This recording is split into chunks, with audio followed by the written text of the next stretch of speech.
안녕하세요. 오늘은 최근 트럼프 대통령의 베네수엘라 마약 카르텔, 트렌데 아라과 조직원들의 추방에 대한 행정명령의 근거가 된 적성국 국민법 Alien Enemies Act에 대해 알아보겠습니다. 지난 3월 15일 트럼프 대통령은 베네수엘라 마약 카르텔 조직원 238명의 추방을 위해 Alien Enemies Act를 근거로 행정명령에 서명했습니다. 이에 대해 워싱턴 DC 연방지방법원의 제임스 보스버그 판사는 트럼프 대통령의 행정명령에 기인한 추방 절차가 헌법상에 보장된 적법 절차, 즉 듀 프로세스에 의해 시행되었는지를 검토하기 위해 14일간 효력을 중단시킨다는 법원 명령을 내렸습니다.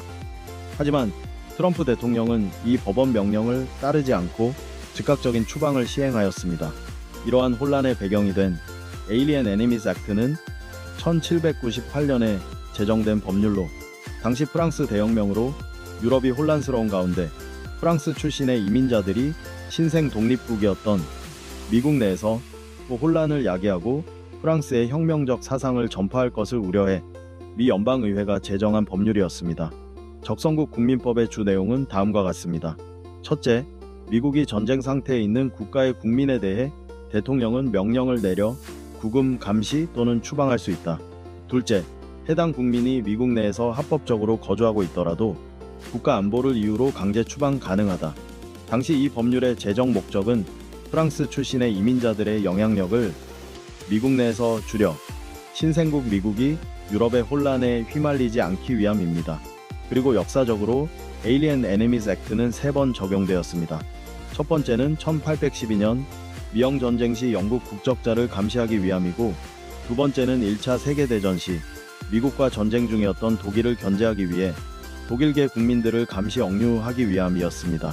그리고 세 번째는 2차 세계대전 당시 역시 미국의 적성국들이었던 일본, 독일, 이탈리아 출신의 이민자들을 강제 수용하기 위해 적용되었습니다. 그러면 이 Alien Enemies Act를 근거로 발표된 트럼프 대통령의 행정명령은 그 효력이 유효한 것일까요? 이에 대한 검토를 위해 워싱턴 DC 연방지방법원 판사 제임스 보스버그는 일시 효력 중지 명령을 내렸으나 트럼프 행정부는 이를 수용하지 않고 추방 절차를 강행하였습니다. 추후 이는 연방상급법원의 심사의 대상이 될 것이고, 연방지방법원의 명령을 따르지 않은 트럼프 대통령과 그 관련 기관은 법정 모독죄로 기소될 가능성이 있습니다.